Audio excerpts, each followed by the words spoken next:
ఏపీలో వైసీపీ రాజకీయ ప్రయాణం 3 అడుగుల ముందుకు 4 అడుగుల వెనక్కు అన్నట్టుగా సాగుతుంది. గత ఎన్నికల్లో భారీ పరాజయం తర్వాత ఫ్యాన్ పార్టీ బాగా నిరసించిపోయింది.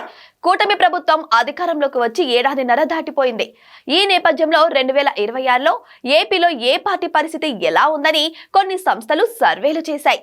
వైసీపీ ఓటు బ్యాంకు పెరగడం కాదు కదా, రోజు రోజుకి తగ్గిపోతుందని ఈ సర్వేలు స్పష్టం చేశాయి.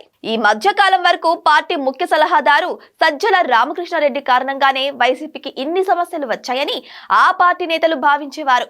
కానీ లేటెస్ట్ సర్వేలో ఫ్యాన్ పార్టీకి మెయిన్ విలన్ ఆ పార్టీ అధ్యక్షుడు వైఎస్ జగన్మోహన్ రెడ్డి అని ఎక్కువ మంది భావిస్తున్నారట. ప్రజల నాడిని పట్టుకోవడంలో జగన్ రెడ్డి ఘోరంగా విఫలమవుతున్నారని కరడుగట్టిన వైసీపీ వీరాభిమానుల అభిప్రాయంగా ఉందని తెలుస్తోంది. వాస్తవానికి ఏపీలో వైసీపీకి బలమైన ఓటు బ్యాంకు ఉండేది. ఇక స్ట్రాంగ్ క్యాడర్ కు తోడుగా వివిధ వర్గాల నుంచి కొంతమంది కొత్త ఓటర్లను ఆకట్టుకోగలిగితే వైసీపీకి తిరుగులేదని ఆ పార్టీ నేతలు భావించేవారు. కానీ 5 ఏళ్ల జగన్ పాలనలో వైసీపీ సాంప్రదాయ ఓటు బ్యాంకుకి భారీ గండం పడింది. రాయలసీమలో రెడ్డి సామాజిక వర్గంలోనూ వైసీపీ పట్ల వ్యతిరేకత కనిపించింది.